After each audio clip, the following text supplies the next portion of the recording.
everybody. Welcome to another edition of the Atheist Experience. I'm your host, Matt Dillahunty. Joining me this week is Russell Glasser. Hi.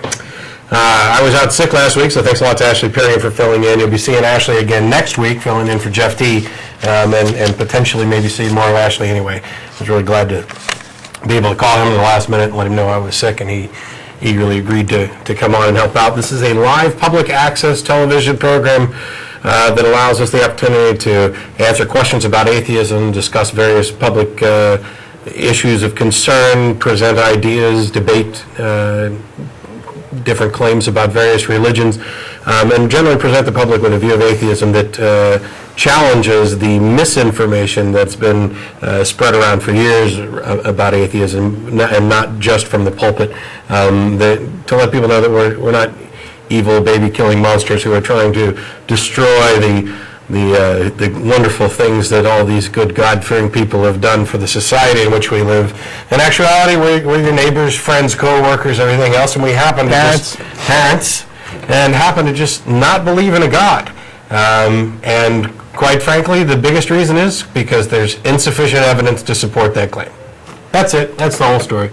We'll have the number up before your show's over, so you can call in. We could, that's really it. But we take this opportunity to talk about things. Russ will be presenting a topic shortly, and then we'll open up the lines to phone calls. A few announcements to get out of the way. First, we're sponsored by the Atheist Community of Austin, a nonprofit educational organization promoting positive atheism and the separation of church and state.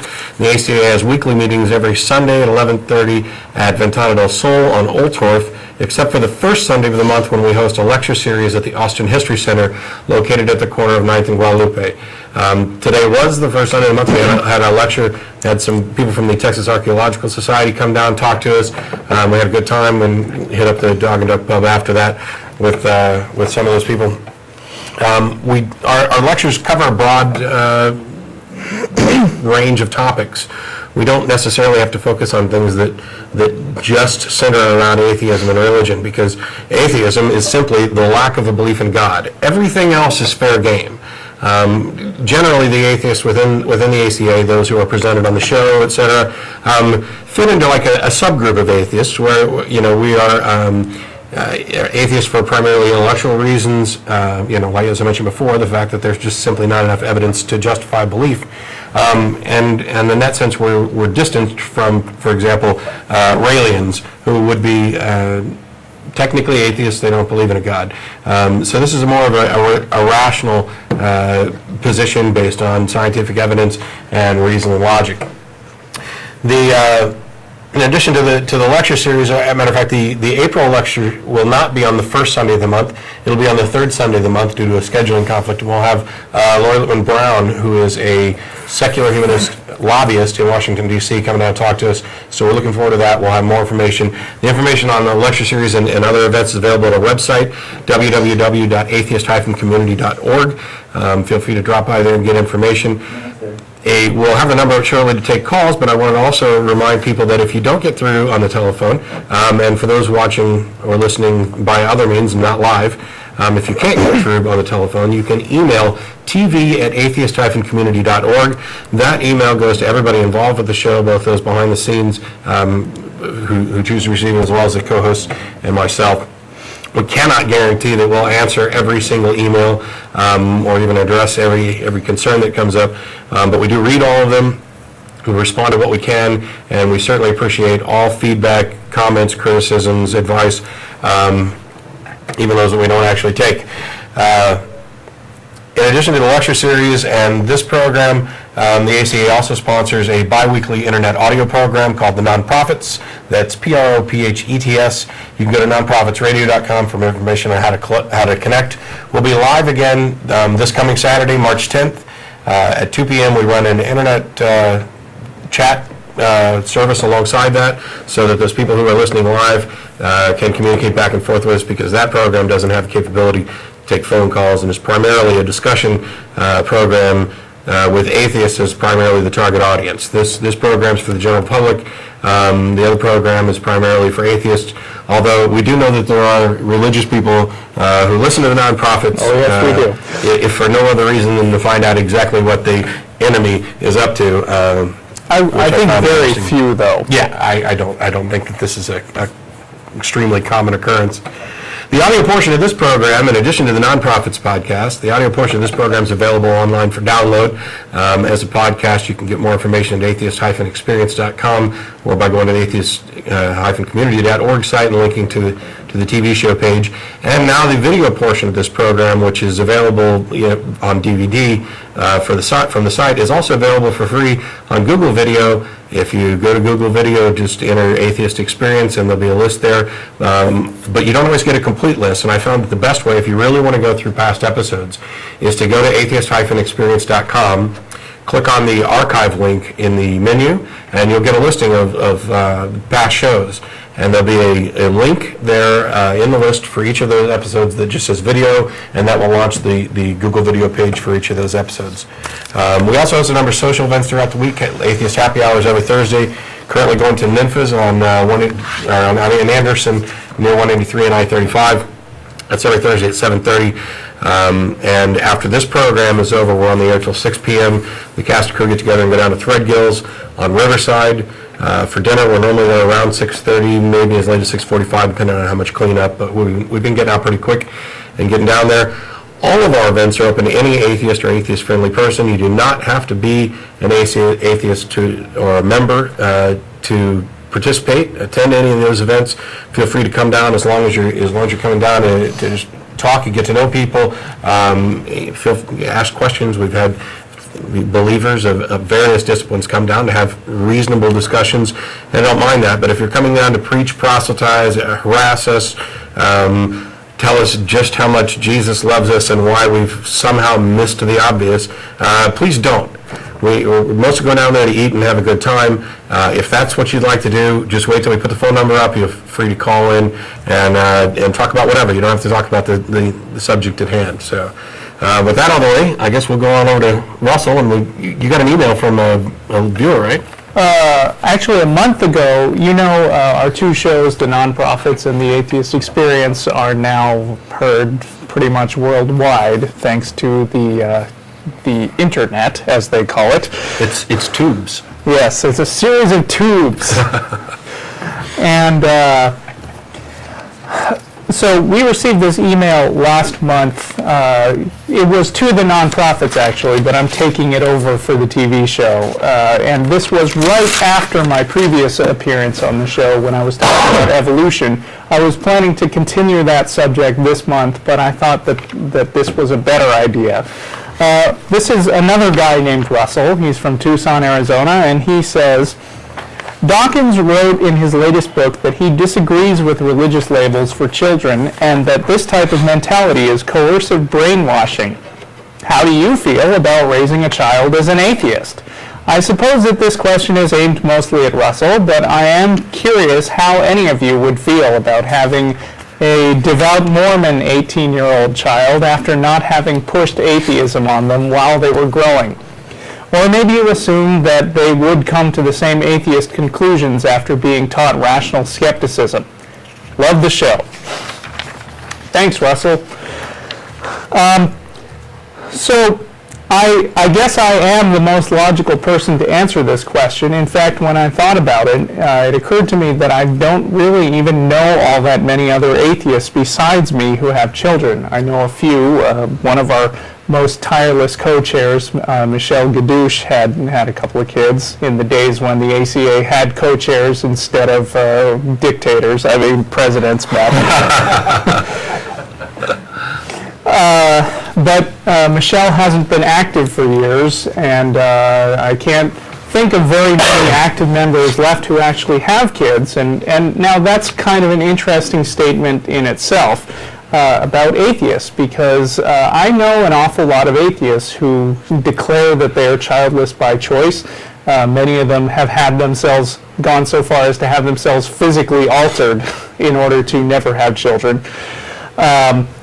And I think right there that speaks to a big difference in perspectives between Christians and atheists' approach to parenting.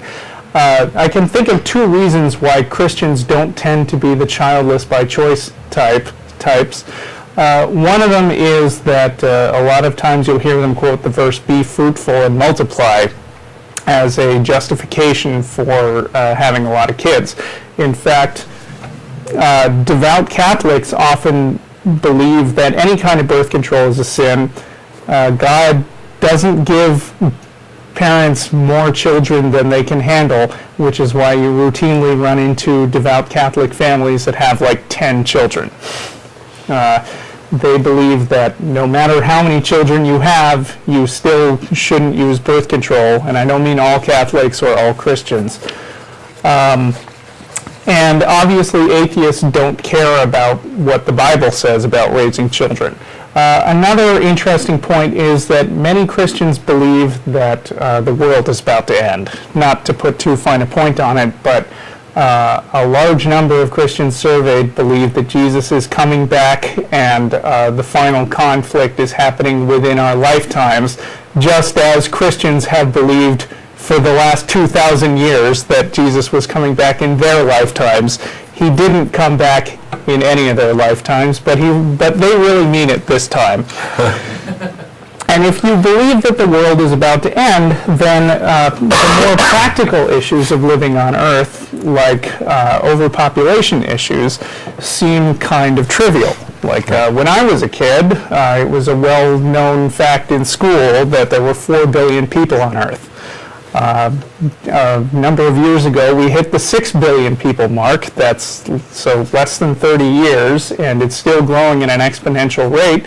And that's a point of concern among people who think about the future. And this isn't kind of any kind of doomsday wacko nothing. I mean, even for the people who go off and say global warming is a myth and whatever else, which you're wrong, by the way. But if you can't, this is straight math. You cannot keep reproducing at the rate that we're doing because you're eventually going to run out of resources. There are a limited amount. Right.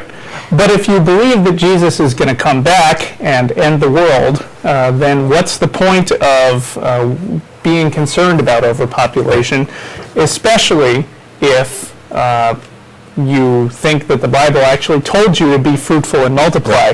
In fact, I've been on a Christian forum where somebody actually said, "Don't be ridiculous, there's not overpopulation. Why, I read that humans only cover about 10% of the land mass on Earth, so that still leaves another 90%.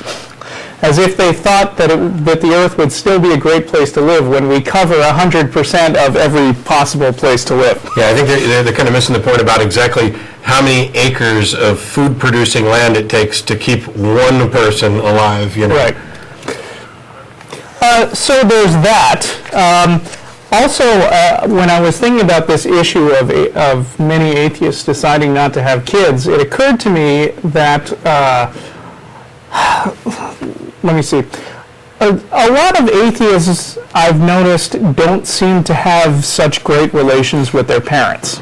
Now, I don't want to overgeneralize here because that is used by Christians who I've heard often say, "Oh, well, all these atheists I looked at had bad relationships with their fathers. So clearly, having a bad relationship with your father causes you to become an atheist." Now, speaking as someone who has taken a graduate level course in data mining, that is the most horrific misuse of correlation and causation that I've ever heard of. I think it's also, in a broader sense, an oversimplification of the reality of it. For example, in my case, I have a good relationship with my parents, and I always have, for the most part.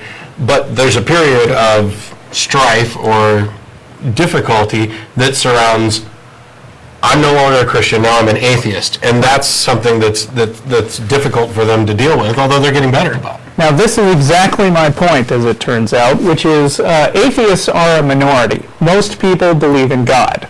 And so if you are an atheist, chances are you believe something different than most of the people around you, including your family, and that causes strife. So I would suggest that the correlation is actually going the other way, which is that becoming an atheist makes it hard for you to get along with people who don't get it, why you're an atheist.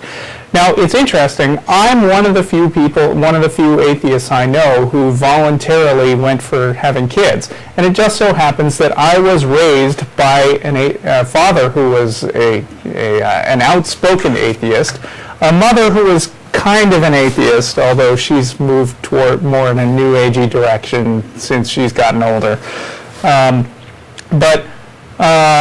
So I agreed with my parents, and just so happens that I still have a great relationship with them, always have. Obviously no family relationship is perfect. There were some rocky times, but on the whole, I have one of the best relations with my family of anyone I know.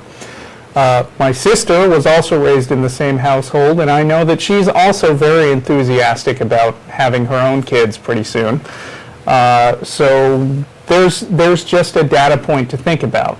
It could be that if you have better relations with your families and sort of a positive model of what a family's like, then you're more inclined to start your own. I don't know. So I've had kind of an unusual parenting experience, actually, which is when I met the wonderful woman who would eventually be my wife. She already had two daughters who were 5 and 7. I don't think they'll mind if I say their names on the air. Caitlin was 5, Samantha was 7. So I never got to experience kids as babies until they were about 10 and 12 or 13, respectively. So I kind of experienced parenting in reverse. I got to deal with the joys of preteen kids first, and then figure out how to deal with a baby and a toddler. And you did it smartly too, I say sarcastically, because now, in addition to dealing with a toddler, you're dealing with teenagers. Well, he's not really a toddler anymore. True. Yeah. But yeah, there was a period of overlap there where, you were my hero. To figure out both. But I'm not anymore, sadly. Well, anyway, the upshot of this is that I have, in just 10 years, experienced the entire spectrum of parenting from infancy to teenagers. And so I am, I guess, qualified to talk about what it's like to be an atheist parent, although being a step-parent is a little bit different and trickier. But nevertheless, I'm going to talk about some various experiences I've had with all 3 kids, not necessarily in the order that they happened. So first of all, I'm going to throw out a rhetorical question, which is, what are the challenges of atheist parenting? Well, 2 of them come to mind. First of all, if you're, One of the challenges is that occasionally your telephone rings. Remembering to turn your cell phone off. You get calls at all kinds of odd hours, especially even when you're doing a TV show. Okay. So,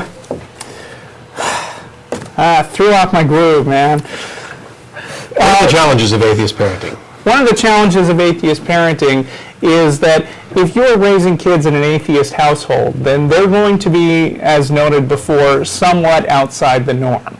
And anyone who's ever had kids or ever been a kid knows that if you're outside that if you are in any way unusual in school, then there's going to be people who are going to pick on you.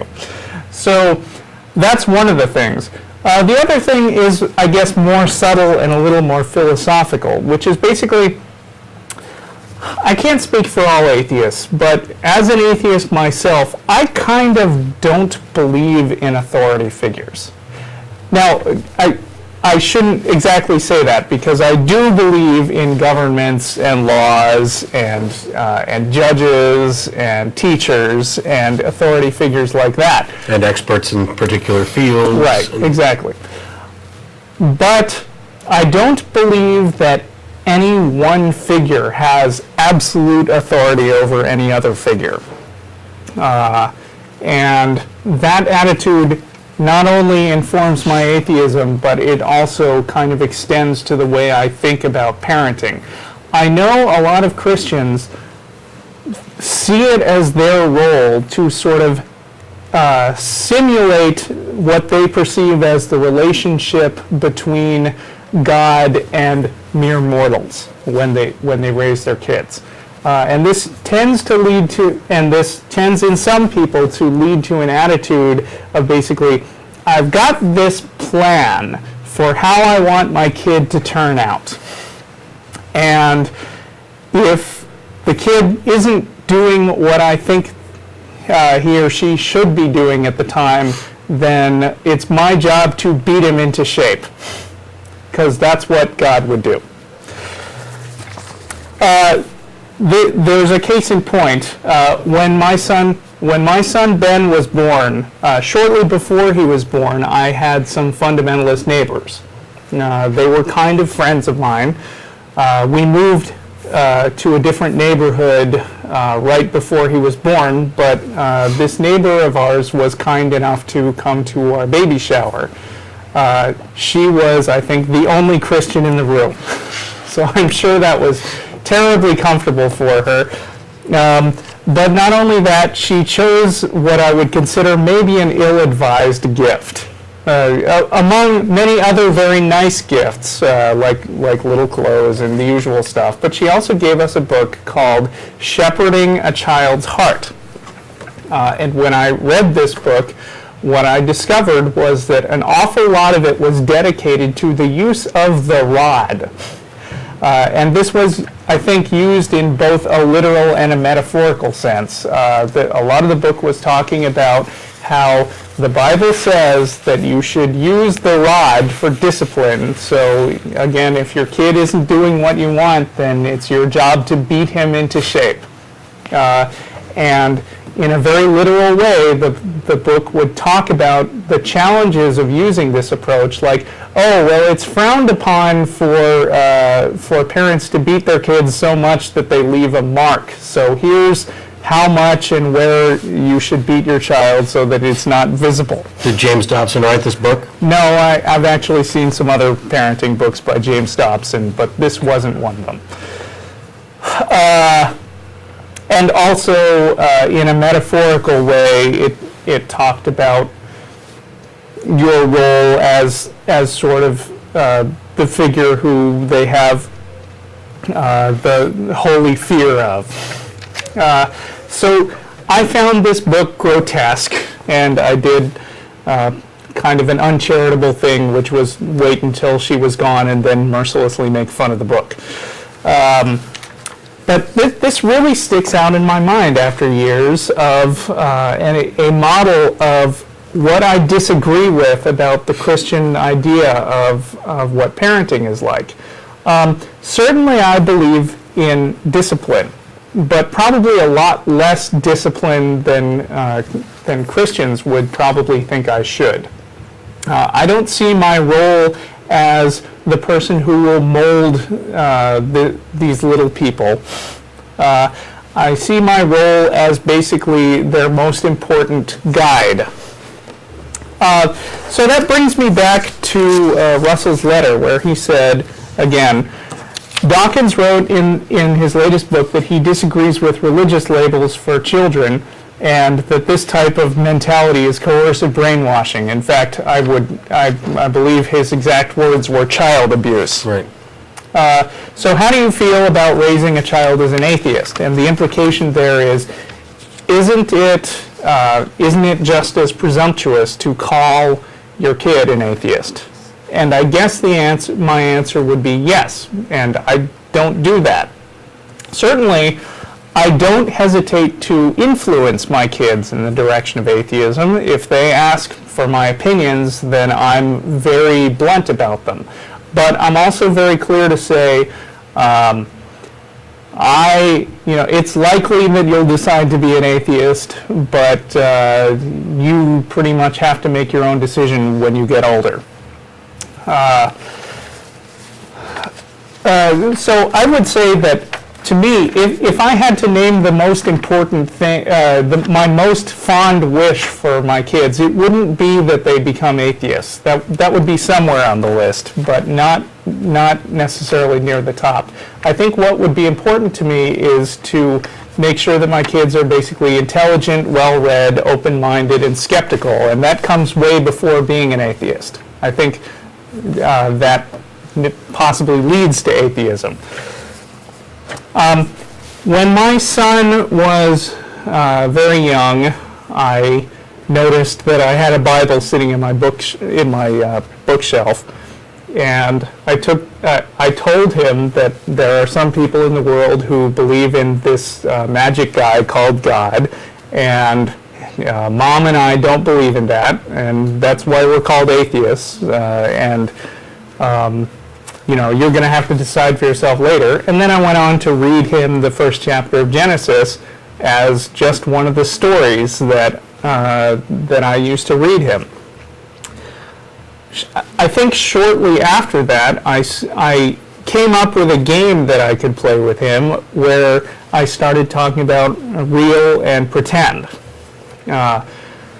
My son is a huge fan of superheroes, Spider-Man especially, and the Hulk.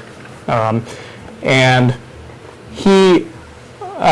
my wife was concerned at one time that he wasn't understanding the difference between the kind of violence, even sort of filtered through not letting him watch the most violent scenes, but the kind of violence that happens in superhero worlds and movies and real life. So I thought I should start trying to get him comfortable with the concepts of real and pretend. So he wasn't very good at this game at first, but he got a lot better. So I would ask him, is the flying carpet in Aladdin real or pretend? And at first he said real, and then I would explain, well, you've never seen a flying carpet in real life, and it turns out that that's just a bunch of drawings in a movie. And then he still thought that Spider-Man was real because he sees what's that guy's name? Tobey Maguire playing Spider-Man, and he looks like a real person. And I said, no, actually, that's just special effects. And it's an actor, and I sort of told him some stories about what the actors do, and I've showed him this very TV studio to get him comfortable with the idea of what happens. And so, sometimes I'll ask him, is the Hulk real? And he'll say no. And one time my mother-in-law was visiting, and I was telling her about this game, and she said, oh, you can't expect him to understand that. It's not age appropriate. So I said, hey, Ben, come in here and show her. And I started throwing out some random questions, like things he hadn't heard before, and he got them all right. And then one of the last ones I said was, are dinosaurs real? And he said, they used to be real, but they're extinct. She almost fell on the floor, I think. So that's my crack at teaching children skepticism. And also, I talk a lot about commercials. Ask him things like, what are these people trying to sell? How do they think they're going to get your money? Because I think that's an important aspect of skepticism in the modern world. Another question comes up, which is, and I guess this is another challenge of atheism, which is basically, how do you teach morality? I'll come to an end. On that note, assuming the information we got's correct, we're going to go ahead and take one of our callers real quick, because I think this kind of may dovetail with what we're talking about. Is it Judge? Hello? Yeah, I'm here. Hi. Let me turn this on. Hey guys, how you doing? Good. Fine. There we go. Hold on. Are you there? Okay. Okay. Yeah, there we are. I'm a recovering Catholic. And an atheist. Congratulations. Russell, I'm just worried about a couple things that you said there. Okay. As an atheist, myself anyways, I raised 3 children as well as my wife, who's an atheist. And you're saying this thing that atheists don't have children because there's no Bible to tell us. So we as atheists have no doctrine. I have no doctrine that I go by except my own morality that Sure. I was raised with as a Catholic. And once again, you said age appropriate. Your mother-in-law said something about them not being age appropriate when you're teaching them about atheism. No, I wasn't teaching him about atheism. I was just teaching him sort of how some things like Spider-Man are pretend. I understand, which you are teaching as well as the Bible is pretend. Well, I didn't tell him. The same way it's not age appropriate is the Catholic Church. I went to confirmation, I went to confession, I went to communion, because at an early age, I was indoctrinated, I was baptized without any choice whatsoever to do that, Sorry, what was the question? The question was, as once again, as atheists, why is it not age appropriate to teach your children, what's right or wrong, or as far as the Bible goes? And right. I gave my children a choice to pick a religion they wanted. My daughter turned up being a Buddhist, and my other two sons are just on their own. But they all took the experience of church as they wanted it. We went to Easter one time, and I told my son, he was 12, and there was a cave on there, and he said, "What's that cave for?" I said, "Well, that's where they took Jesus' body, and he rolled away the stone 3 days later and rose to heaven." He goes, "No way." So they can make up their own minds. The comment about age appropriate wasn't meant in the same context that I think you're taking it. It wasn't. First of all, it was my mother-in-law who said that's not age appropriate. Right, and it wasn't a value judgment on what Russell was or wasn't teaching. Ben, it was a statement that he's too young to be able to distinguish between real and pretend, and Russell proved that he wasn't. But why are Christian children at an early age taught to distinguish between what is real and not, and considering the Bible and Christianity as the stories in there as being real? It's always age appropriate for a Christian to teach their children from day one. And for us, and I understand, I'm not taking out of context, but the comment of age appropriate, that's all I'm saying. The comment about age appropriate was only that what Russell was trying to do, teach the difference between real and pretend, was too far advanced for the child's age. And of course, Russell demonstrated that wasn't the case. Okay, well, of course, and I believe so as well. It definitely isn't the case, because Christians do it all the time. Right. Well, I don't think what Catholics or I don't think what Christian parents teach is necessarily the sort of skepticism that I was trying to get across. I think what they're told is they're presented the Bible in a completely unambiguous way as this is God, He's wonderful, He loves you. It's not a question of true versus not true. It's just presenting another, sort of uncritically presenting another thing, like, here's someone who you should love as much as mommy and daddy, and he's called God. And I do understand, but Christians, Christianity itself is skepticism. Another comment I want to make is, why is it as we as atheists, and I don't mean this in any kind of bigoted way, are more intelligent, I know more about the Bible than most people who claim to be Christians do, and I'm an atheist. Yeah. And it just seems that they always say they believe in God, but isn't it true that, don't they believe that God believes in them? They really don't believe in the God. They become Christians of convenience. Yeah. One other thing quickly, Conrad Goringer, you guys familiar with who he is? He writes for Atheist Magazine. No. I don't know him. Okay. You should get him on the show. I'll drop you an email. Okay, that'd be great. He's a great guy. I appreciate you guys, and let me see one other thing. There was a conversation about who really crucified Jesus. Was it the Jews or the Romans? And I'm not sure, but I know the Jews sold them the lumber for retail. Okay? One man's religion is another man's belly laugh. Thank you, guys. Thanks, Judge. Thanks for calling. So I didn't quite mention the morality question that we're getting ready to do, so go ahead and do that. Okay, so the next question that I had in mind was, how do you teach morality? Because a lot of people believe that morality comes from God, and if you don't teach that there's like good kids go to heaven and bad kids go to hell, then how do you tell them to do the right thing? Actually, that's not really that hard at all from what I've seen.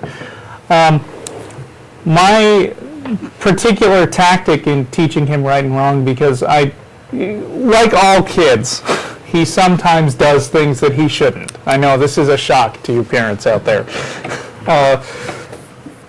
And I remember when I was concerned about him, like, I was worried that he might one day run out in the street. So I started telling him stories about kids who run out in the street and get hit by a car. I didn't make it very graphic or gory. I just said, and he went to the hospital. And You could have got some old DMV videos to show him. No, I wasn't going to do that. Highway hypnosis. Sorry, go ahead. So I started sort of extending these stories, and I had like a character named Jim who always did stupid stuff. I mean, and I tried to always teach that basically actions have consequences in the real world. Like, Jim steals a candy bar, he walks outside the store, and immediately 10 police cars show up and haul him off to jail, which isn't terribly realistic, but it's kind of good metaphor, let's say. But Especially if you're dealing with a short attention span. exactly. Getting right to the punishment is a good one. Yeah, and he embellishes. I want to say Jim spent 1 year in jail, and he says, no, 10.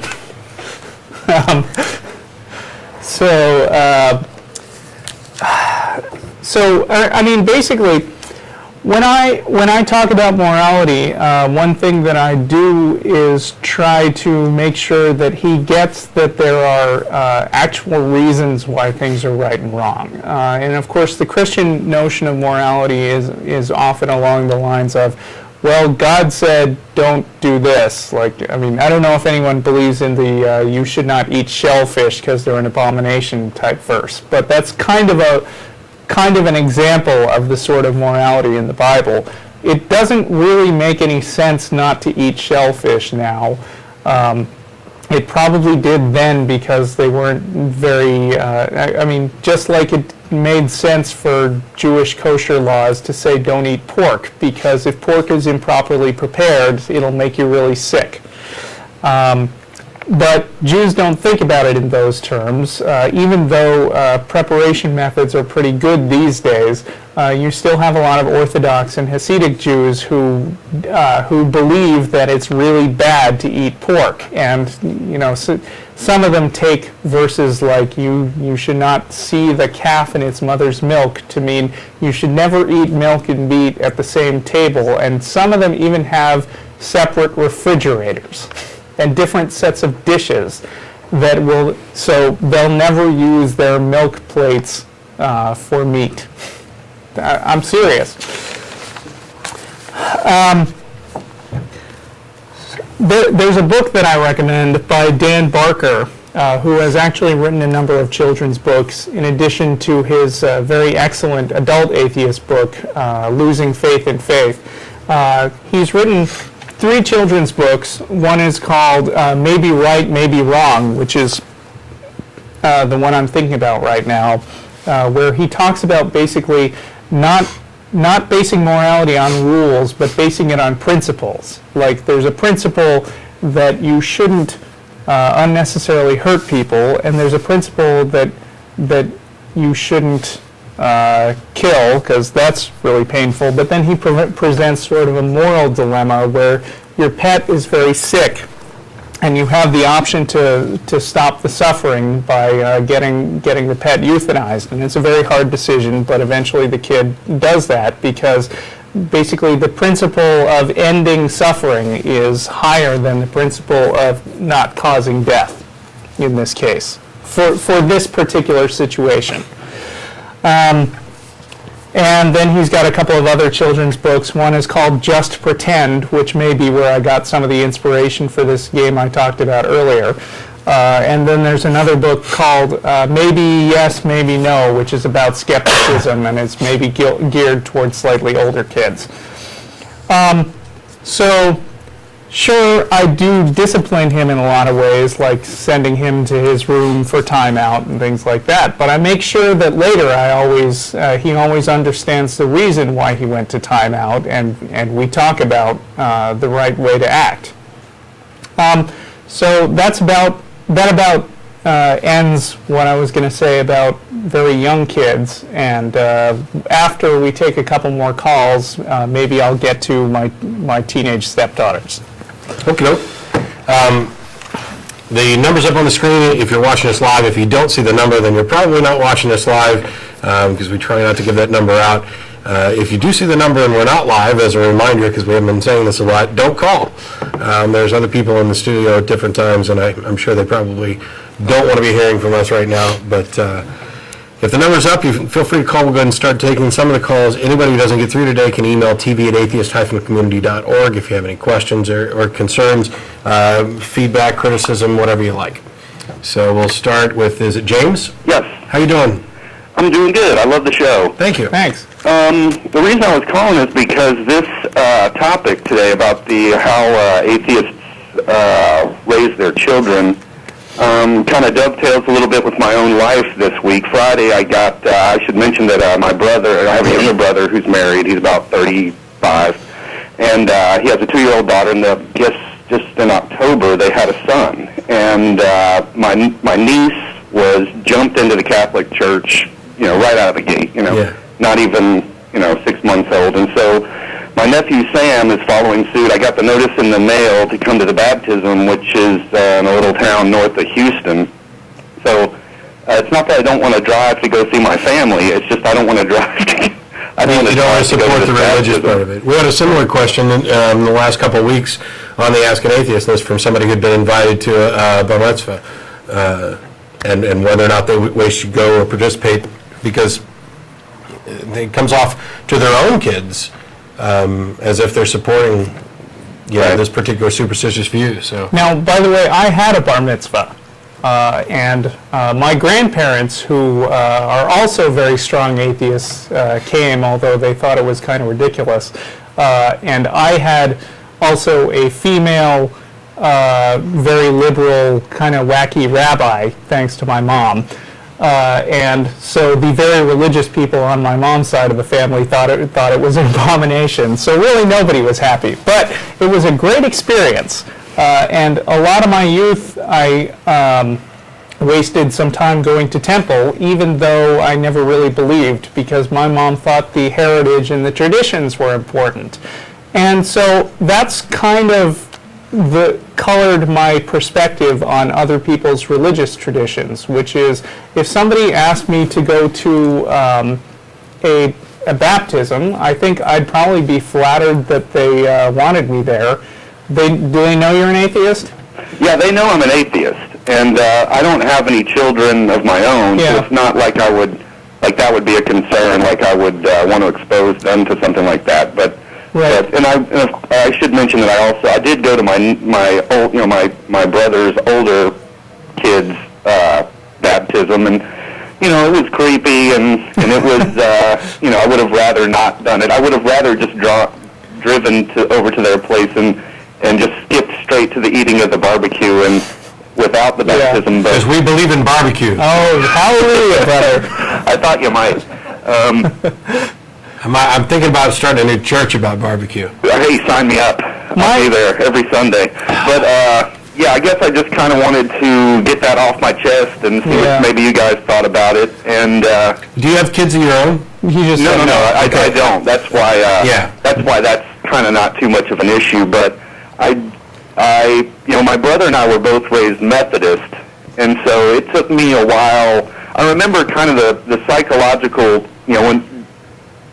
torment, for lack of a better word, being a child and laying awake at night going, oh, well, I did this, that, or the other. I pulled a cat's tail, or I did this, that, or the other thing, and now God's pissed off at me. Yeah. And so I really am kind of uncomfortable with the idea of my brother and my brother, I should say, is a pretty secular guy. I mean, as soon as, I don't think he stepped foot in a church from the time he was a child until he started dating this woman who's kind of a pretty liberal Catholic. Right. But, so I think he's just kind of going along to get along, and I know I will too, because I'm even further removed from the situation, but because I know from my own personal experience that I had what I now see as unnecessary psychological pain as a result of this whole invisible friend question, I really hate to see that put on my niece and my nephew, but I'm powerless to stop it. And that's the important thing, is that you actually are powerless. I mean,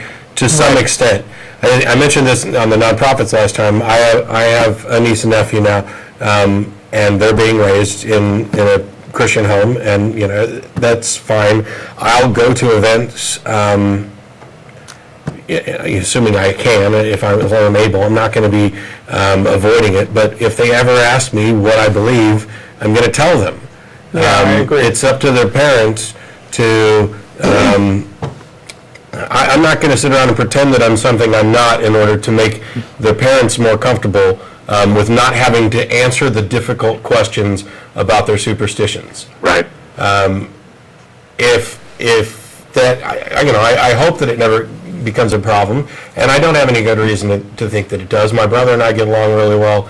I'm not going to go after the kids. I'm not going to, at every little opportunity, sneak off in a corner with them and explain to them why the Genesis myth is a myth and is absurd. And I'm not going to go reading them the Jephthah story about sacrificing their, a daughter. I'm not targeting them, but I am going to be honest with them, and I'm going to, I've already made a conscious decision that with regard to my dealings with them, and as they get older, and there are, you get birthday gifts or Christmas gifts or whatever else, that I'm going to make sure that while somebody else may be handing them the kids' version of the NIV, I'm going to be getting them science books and a telescope and things like that promote thinking. And a way of discovery of reality that does not depend upon faith and wild assertions and superstitions. That's a very astute observation. I think subtlety is going to be key here. Yeah. When it comes to sort of how other people raise their kids and how other people treat their own religious traditions, I kind of tend to follow the Star Trek Prime Directive, which is basically stay out of their business for the most part. Now, That's good advice. I believe, I would go ahead and participate in other people's rituals, but that doesn't mean that I'd agree with them.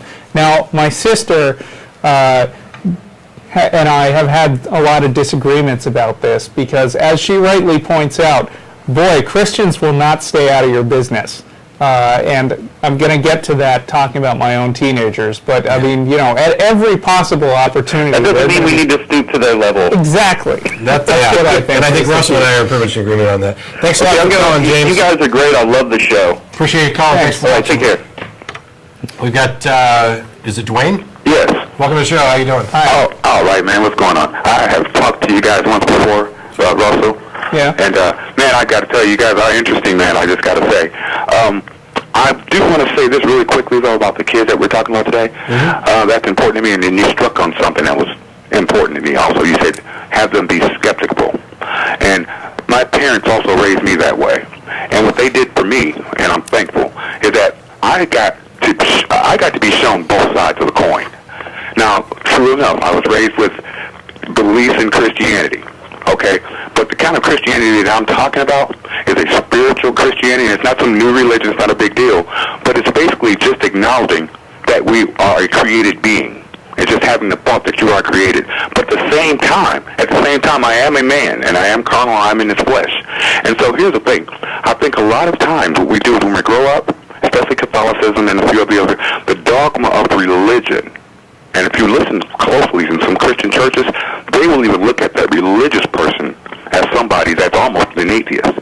Because when they start to talk about this religion and you can't do this and if you cuss you're doing that, that's not what it's all about, bro. Right. It's not. And that's what turns you off, and that's what I think is what bursts.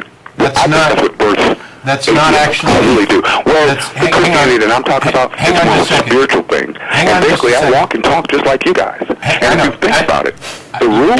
I put you on hold. I didn't hang up. You probably can't hear me. There's sometimes a problem with the mic. I just want to make the point that certainly I would object to the dogma and the silly rules of religion that you're talking about.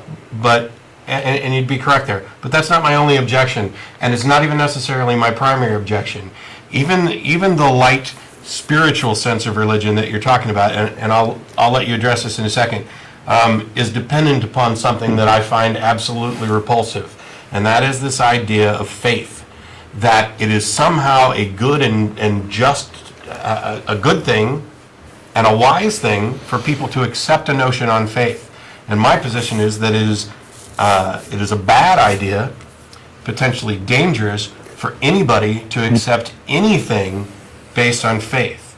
You need good reasons to believe things, and everything else in your life is based on good reasons, one would hope, good evidence that something actually exists, and this one little area, even in the nice, just supernatural, I'm going to acknowledge I'm a created being, even in that sense, you're dependent upon faith. You have no good reason for thinking that. And my thing is that if you push that aside, if you get rid of that and actually focus on things from a rational perspective, what you'll find is that instead of acknowledging you're a created being, is you'll say, am I actually a created being? And you'll find that there's no evidence for that at all. Here's my problem with that, man. What you believe in also takes a leap of faith. No, it doesn't. Oh, man, it does. I mean, because you have to think about it. You have to think to yourself, I'm just here, and I don't know where I came from, so I'm just here. Wait a minute. You just said something correct, which is I don't know where I came from. Okay. Now, not knowing isn't a leap of faith. It's just acknowledging the fact that you don't know something. Okay. Yeah. A leap of faith would be plugging in an answer that you like but have no evidence for and saying, now I know. This is the answer.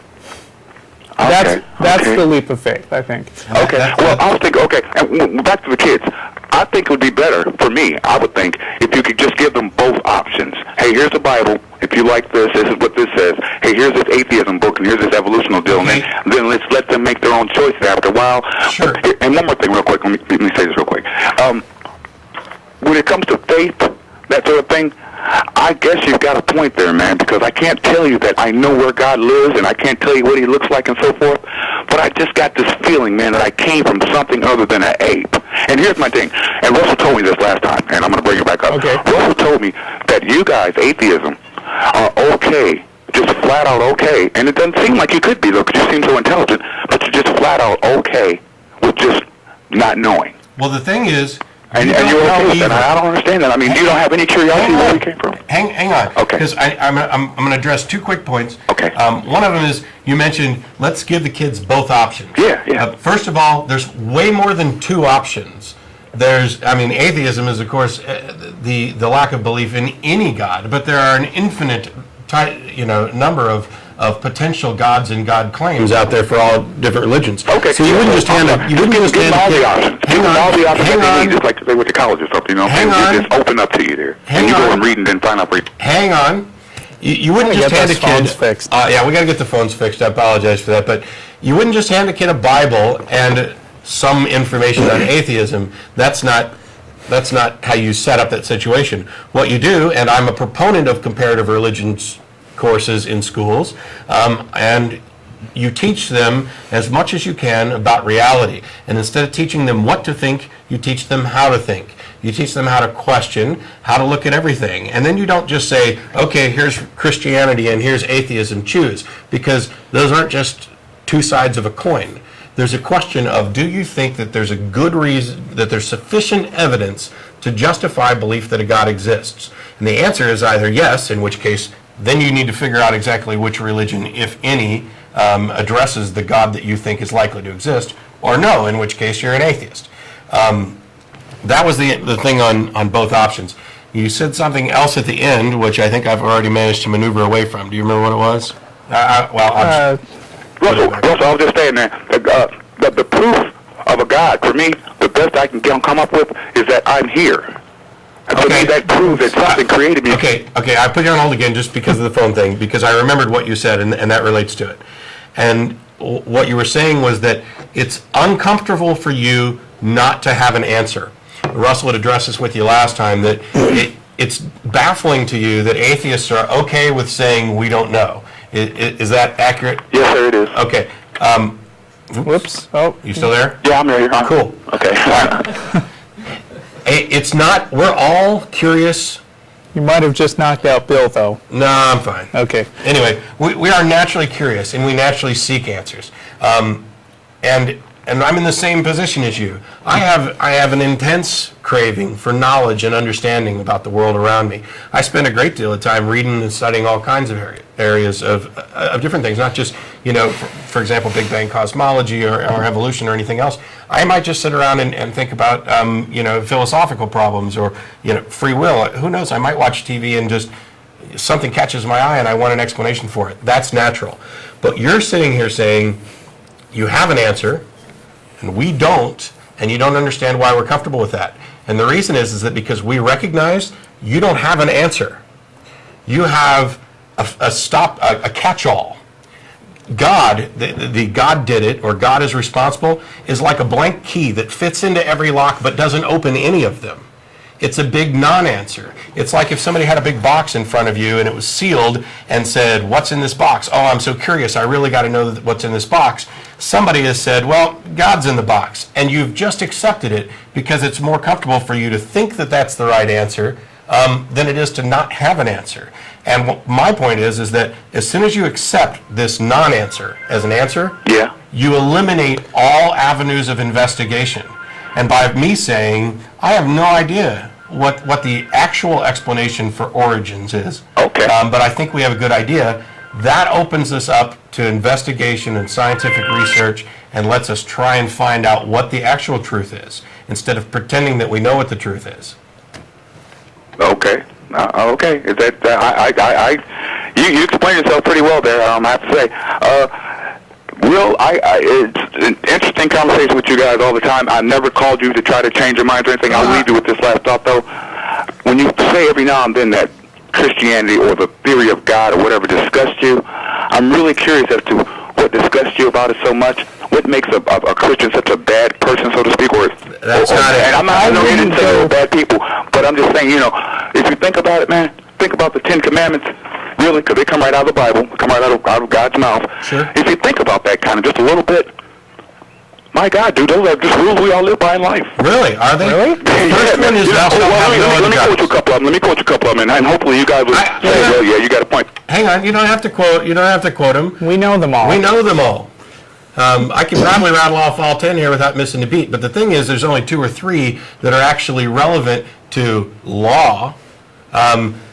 The first one is thou shalt have no other gods before me. That's not supported by U.S. Constitution or law because we have freedom of religion. Then there's you shall not make unto you any graven images, although the Catholics chuck that one out and split number 10 into 9 and 10. But we don't follow that anyway. We make graven images all the time, and nobody thinks anything of it. I certainly don't feel guilty for drawing a picture or creating anything like that. Right. Then there's stained glass windows. Those beautiful stained glass windows in all the churches are breaking one of the commandments. Yeah, and then there's honor thy father and mother. Well, that may be a good idea. It's not a good blanket global statement because fathers and mothers aren't always deserving of honor and respect. Okay, exactly. You got some good answers. Here's my point, though. I didn't mean law. I just meant basically that's what we live by in the United States. On the dollar bill it says, "In God we trust." And what I really meant was you're not supposed to steal. Hopefully you guys don't steal. You don't look like you need to. You're not supposed to kill. Hopefully you're not supposed to be knocking off your neighbor's wife. You know what I'm saying? These kind of things. Here's my thing. They're not. Wait a minute. Oh, okay. What about coveting?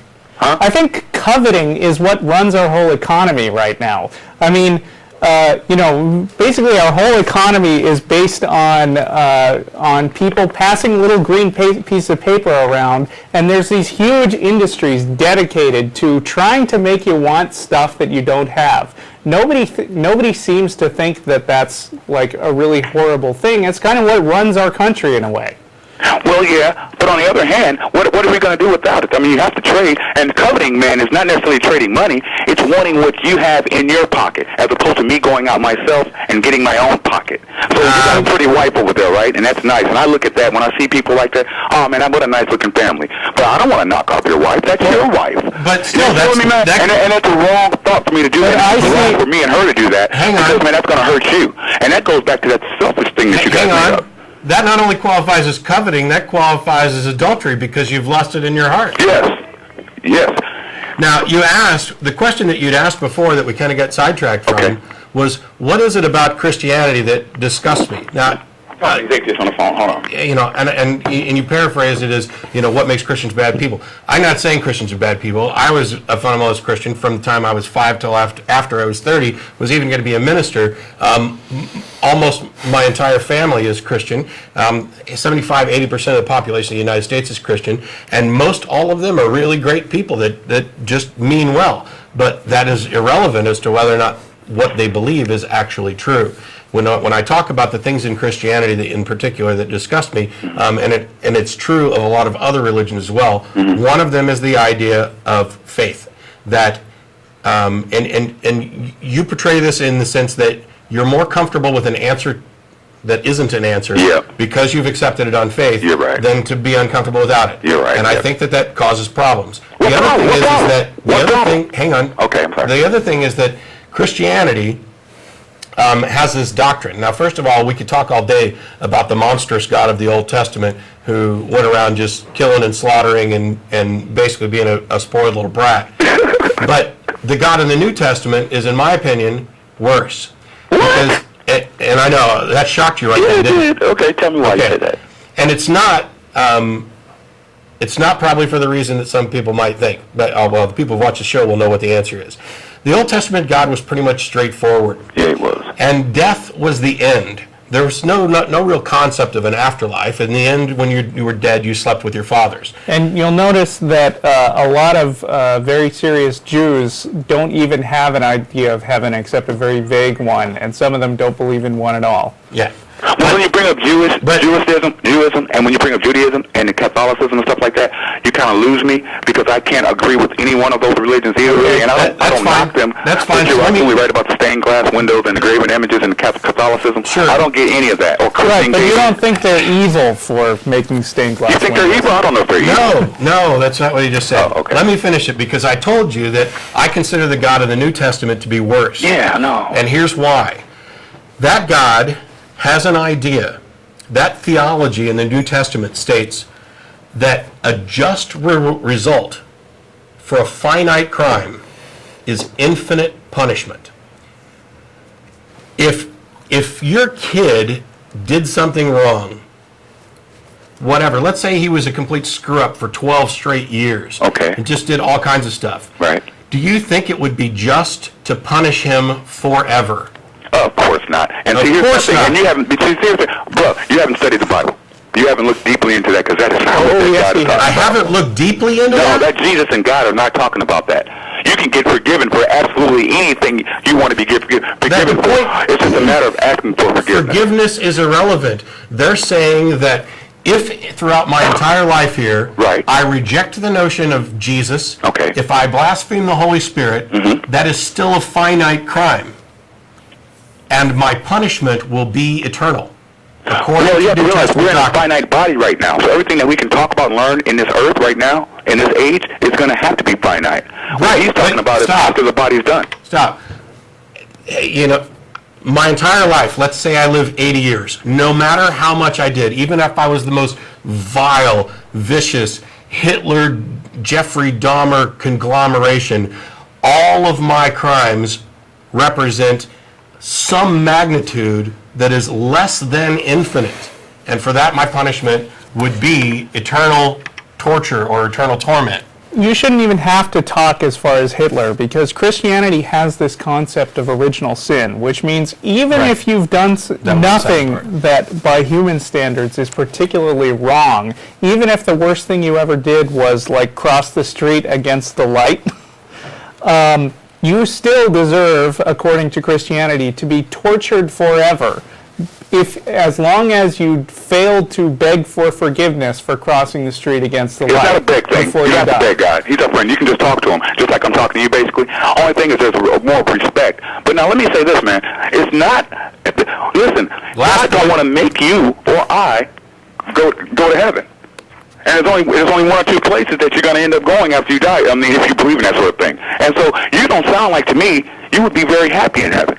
And God, that I know, is So you is think so that down, we is would so choose- cool. This so guy I you know is think- so cool. He's not going to make you come over here and enjoy this. He'll So let you go think over there that and we do would your thing. enjoy being tortured forever?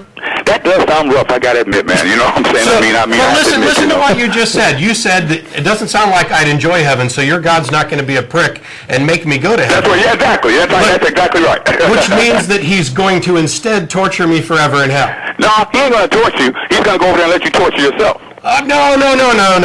Huh? He created everything, including this place of punishment. He sure did, dude. You're right. Yeah. Yeah, you're He absolutely doesn't right. get a free pass from this, because here's an omniscient being who created the world knowing how the world's going to end up, right? You think that he knows what's going to be at the end of our world, right? Yeah, I do. Okay? So then he specifically created this world knowing that I'd be an atheist and knowing that he'd have to punish me forever in hell, which means this is his fault. No. He According created to this beliefs. world knowing that he would create you, love you, and give you a choice to love or hate him. No. And that's He up to knows you. what my choice is going to be before he creates me. No, dude, your choices can change. And You have to realize, when my mom did that- what you're saying is that I can do something that God didn't Couldn't see have. ahead of time. Huh? Are you saying that I can make a decision that God did not see ahead of time? I can't speak for God in every aspect, bro. I just know one thing we do have. Do you is a think he choice. knows who's You have a going to be choice, in heaven bro. and hell at the end of time? Hey, hold up, man. You just said a minute ago- No. You hold up. Do you think he's going to be in heaven? Do you think he knows who's going to be in heaven and hell at the end of time? Damn, that's a tough question. Sure. I gotta say, if I believe he's omnipotent, then I gotta say this, and what I mean by that is he knows what choices you're gonna make. In other words, you remember you just said in this broadcast that you used to be a Christian Right. or something like that, or something for 30 years or whatever. You feel me? That had to be a choice, bruh. Yeah. And God stepped back and let you make that choice. Now you can't stand that Christianity thing. Well, he steps back and let you make that one too. Now, whatever road you choose to take is where you'll end up. And God knew when he was born that he was hell-bound, right? No, I can't say that. Because, Well, now he you're certainly contradicting wasn't yourself. hellbound when he was in Christianity. Regardless, there's the whole other question of there's no good reason for me to think that hell exists or that God exists or anything else. And you're free to call back another time, but we got to let you go because there's other callers waiting. I appreciate you calling. You're welcome to call back. You can also email tv@atheist-community.org. I don't want to address every subject in theology with Yeah. one caller in a short period of time. We've got only 25 minutes left. First of Yeah. all, you should do what they're asking you and plug Threadgills. Right, which is, as all of you, our regular viewers know, after the program's over, we all get together, go down to Threadgills on Riverside for dinner. The show's over at 6 o'clock. We normally get down there at 6:30. Any atheist or atheist-friendly people are welcome to come out and join us, have a meal, meet some of the people behind the scenes, people who do a lot of the work, like our two producers, Joe Rhodes, Steve Elliott, who are here every week pretty much just knocking out shows, and we wouldn't be here without them, and I'm eternally grateful. There's also the other No, you're people- not. I'm not.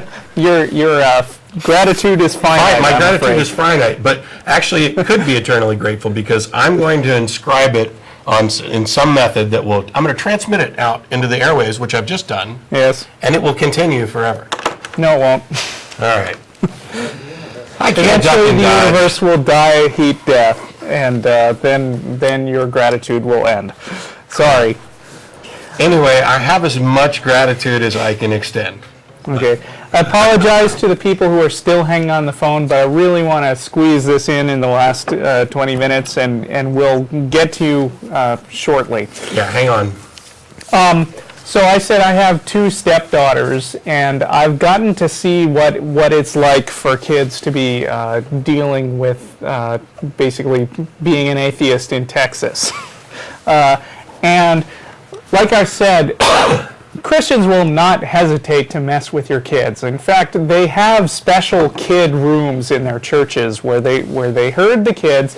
They give them like candy and toys to play with. This is before they're teenagers, okay? They spend a long time getting them happy and comfortable, and then they start in with the preaching.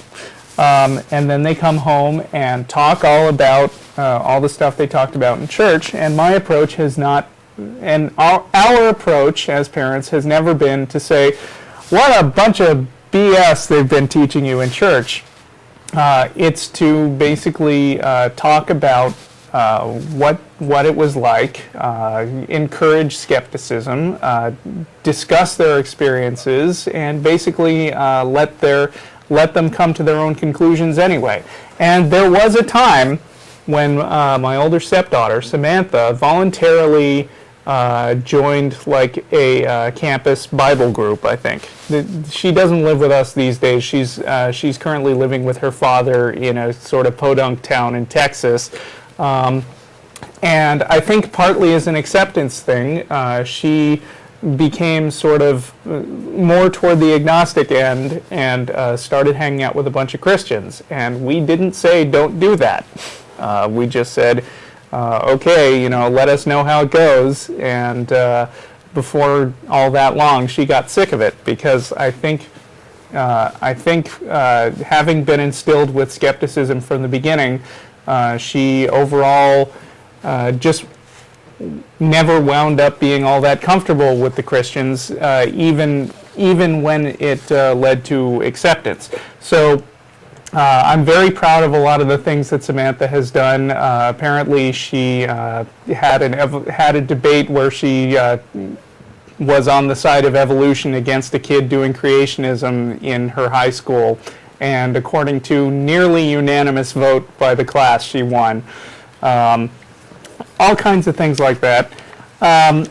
When our younger stepdaughter, Caitlin, came home with some material on abstinence-only education, it was incredibly flawed. We've never been parents to tell our kids that sex is a bad thing. In fact, I happen to think it's a very good thing. Under the right circumstances, and we pointed out a lot of the logical fallacies in that, and our kids get it.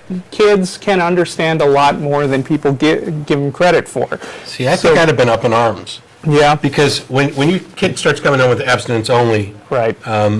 Propaganda, that's an example of people with religious beliefs pushing policy Right. that is obviously and clearly harmful. And you should all be ashamed of yourselves if you're supporting abstinence-only education. Planned Because Parenthood it doesn't work. and other methods of teaching kids about sex includes teaching about abstinence. Nobody's hiding abstinence. Nobody's saying abstinence doesn't work. Of course abstinence works. What doesn't work is abstinence-only education. This idea that we shouldn't teach kids about sex because it'll promote them, or it'll prompt them to think that they should be doing it, or whatever. Hey, I got news for you. They're doing it. They're going to keep doing it. And if you hide the truth from them, you're the ones who's responsible for the situation that's out in, for example, Lubbock, where they have an insanely high rate of teen pregnancy and sexually transmitted diseases. But side rant. Now, I got very thorough education on sex. They hired a prostitute for you? Not that thorough. Okay. And as a matter of fact, I would say that I was a virgin until what some might consider an embarrassing age. Not all that embarrassing. Obviously a little more than 4 or 5 years ago. Right. No, actually more than... Well, Anyway. Yeah. No, I mean, I was in college.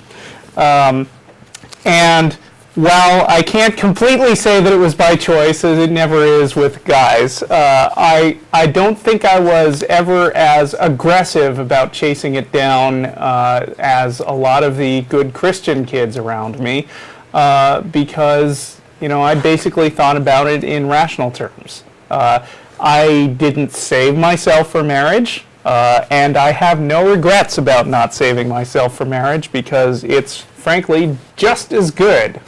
If you've had other experiences. So there. I guess that about wraps it up. All right. We've got more callers on the line. As a reminder, we will be going to Threadgills after the show, and I'm sure I'll pimp that again. Also, the show, for those of you who saw it last week, is going to be actually 90 seconds shorter than it used to be. This is something new with the studio that allows them to put up a coming attraction schedule. So we're going to stop just slightly short of that. All right. Make sure you leave some time for Georgia. That looks interesting. Actually, I'm going to take Bill's call first, and Yeah. Georgia's on the line, and I think we might even let Georgia answer Bill. Okay. But this is a big risk because I don't know any of these people. gonna But put them both on? We'll start with Bill. How you doing? Okay, good. How you doing? I'll try to make it quick. You guys did touch base on a lot of different things with that previous caller. I do want to just point out that my main subject will be morality, but I just want to point out when the Bible's talking about heaven and hell, not all Christians believe that hell is a literal place of burning fire. Yeah. And then the other thing is, we're not predestined to go to heaven or hell. That would, some Christians believe in that, like it's kind of predetermined. If we were all predetermined, we'd all be a bunch of robots. So. Right. I was specifically arguing with somebody to find out if they believed in predestination. Yeah, no. Christian beliefs are as varied as there are Christians. That's There's a real over 1,000 denominations. tough topic, but I mean for Christians because they don't really know themselves. But I mean it's definitely not predetermination. We could all agree with that because that would nullify our given decision to. Apparently, we can't all agree with that because there are a lot of Christians who do believe in predestination. But if they do, then they can't explain how I have free will to accept or reject God. So anyhow, that's a different subject. And so I wanted to also just mention something about faith because I think that's very important. Faith is not what determines whether or not we're a Christian or not. We're going to look at the evidence of things around us and decide whether we believe in a creator or evolution, and then we're putting our faith in the fact that God is like a father figure, and he is there to guide and to care for us, etc. And so we're putting faith into what he can do with our lives, just like we would put faith in our own mother and father, a hope that they will help us do better and be better people. So are you saying that your belief in God is justified by evidence then? My belief is based on, I first determine whether or not creation or evolution is the way I want to go. Did God? The way you want to go, not which one's correct. I don't have which one is the way you want to go. Proof, but I would say which one is more correct. In my opinion, I believe that it's easier to understand and believe that everything is here for a reason, and we were all created for. I'll agree. That's easier and more comfortable, but that doesn't make it true. My son Ben finds it very easy to understand. My son Ben finds it very easy to understand Spider-Man. If he didn't, then I wouldn't have had to bother explaining to him that Spider-Man wasn't real. Just because something is easier to accept doesn't mean that it's correct. Okay, maybe I misspoke. I didn't say it right. But I would base my decision on determining whether a God created everything is to decide whether or not the evidence of life on this planet is more logically explained through evolution or creation. I think it's more logical to believe that everything, as far as life, came from creation opposed to us evolving from some one-celled organism who became a fish, who became a man, who became an animal, became an ape, became a man, that kind of stuff. Then you're wrong. Okay. Hang on. I said that bluntly just for shock reason. Okay. But the thing is, you're claiming that it is more logical that a creator created everything than that simple things gradually became more complex. Well, that's not more logical. As a matter of fact, as you trace back, you're going to get to a point where our knowledge stops. For us, it's essentially the Big Bang slightly afterwards. That's where our knowledge has to stop. And you're saying that it's more reasonable to posit some supernatural, divine, complex being before all of this as the cause than to look at what we know about reality in every area, and that is that simple things lead to complex things. That's true. That's exactly what I believe. But that's not logical. Okay, but wait. But that brings me to my question about morality. Good. Okay. This is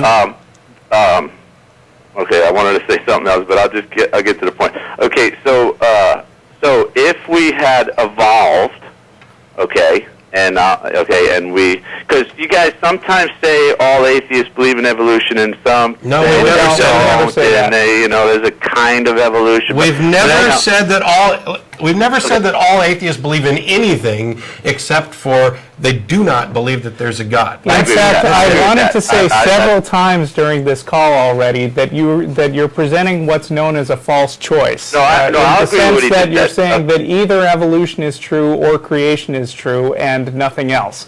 And the fact is that this sort of simplifying things to two possibilities actually doesn't make that much sense. Well, we happen to agree with about evolution creation too, though. But let me get to the point of morality. Your question was, according to this, and I think you're getting ready to ask it, is how does society get morality if we're evolved? Right. What my question is, as through the evolution process, why did every living thing, except for man, decide to just, throw out morality? Because animals, bees and insects. They didn't. Oh, sure they did. No, they didn't. Animals do not know anger, love, stealing, yes, they do. hate. Yes, they have you ever actually do. looked into studies about how apes behave? I mean, there are all these complex. Show me some kind of animal creature that believes that stealing, is a bad thing. Apes, for one. They believe that stealing a dog. is bad. Have you ever tried to take food from a dog that's hungry?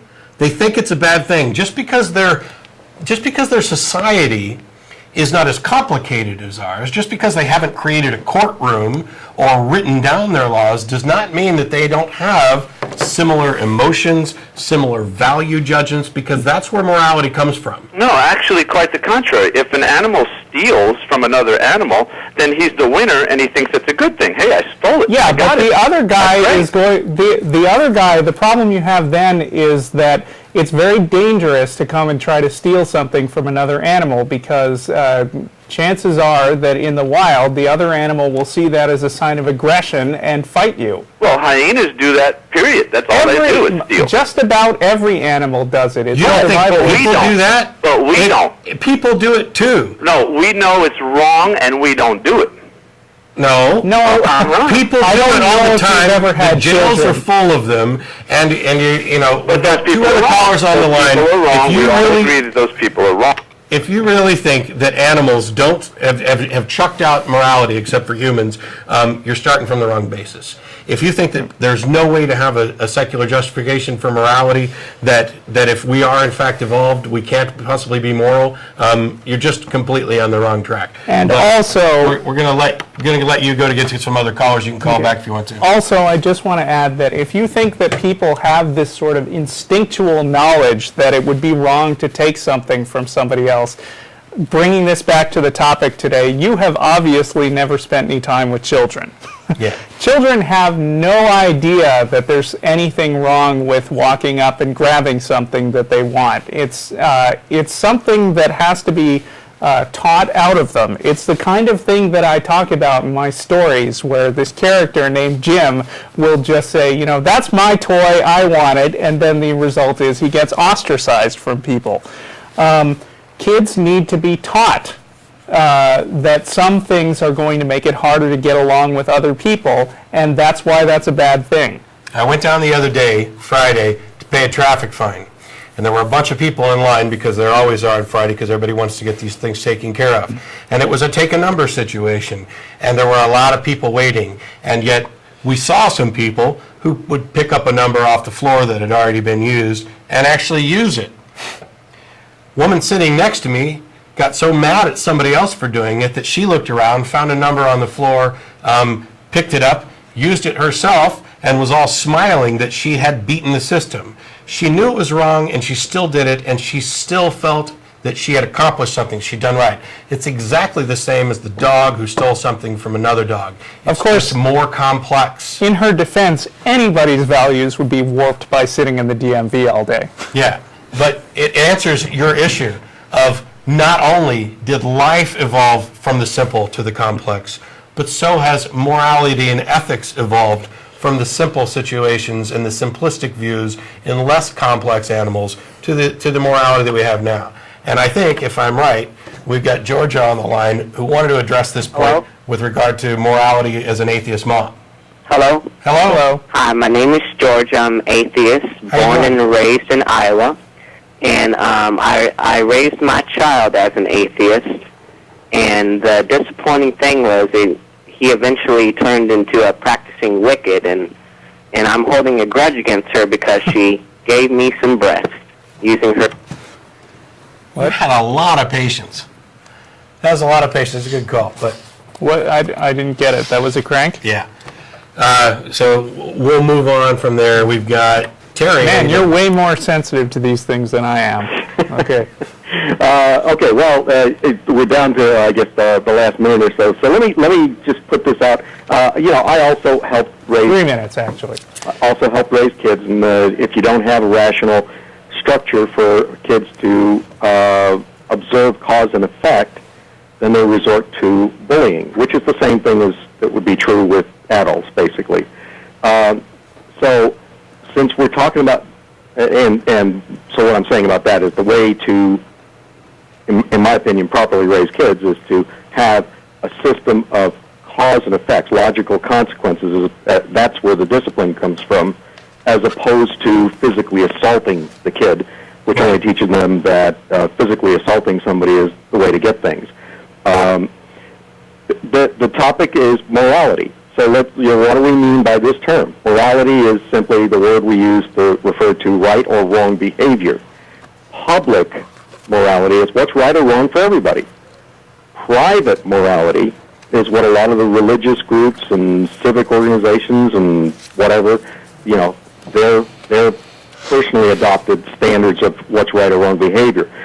Problem comes when some of these groups take their private morality and try to make everybody believe that it has to be the public morality. Absolutely. So where's the public morality come from? Well, you were talking about it just a little while ago with little kids. What's one of the first things that is learned by critters that have conscious volition, what some might call free will.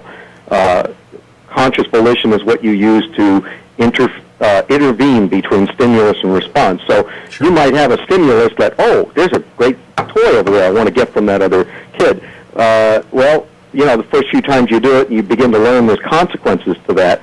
You begin to intervene with that stimulus so that you're not just responding by grabbing the toy, but you're saying, if I don't want my toys taken, I guess I better not take that kid's toys.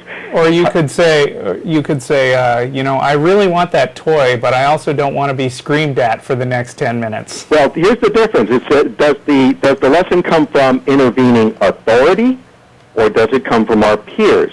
Kids in a sandbox have this figured out before they even start reading, whether it's the Bible or philosophy or anything else.